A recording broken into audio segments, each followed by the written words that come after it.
কয়েকদিন আগে বেটুর একটা ছবি পোস্ট করেছিলাম, তো সেখানে একজন আমাকে কমেন্টে লিখেছে, তোমার ছেলেকে কি তুমি কিছুই খেতে দাও না? এত রোগা পাতলা, এত রোগা কেন? কিছুই খাওয়াও না তার মানে? দেখো, একটা মা জানে তার সন্তানকে কিভাবে কেয়ার করতে হয়, বা তার সন্তানের খাওয়া দাওয়ার বিষয়টা কিন্তু তার মা খুব ভালোভাবে খেয়াল রাখে। আমাদের হাজার কষ্ট থাকুক বা না থাকুক, ওকে কিন্তু চেষ্টা করি সবসময় ভালো মন্দতে রাখার। আর ওই যে তুমি বললে চেহারার বিষয়, আমি ছোট থেকে কোনোদিনই চেহারার বিষয় ছুটিনি।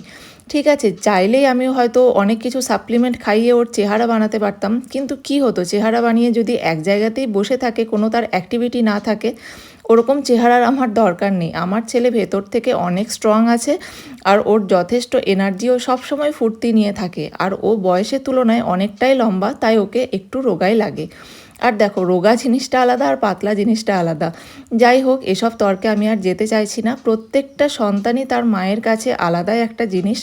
আর তার খাওয়া দাওয়ার বিষয়ে আর কি বলবো, তুমি তো ছেলে, তাই তুমি বুঝবে না।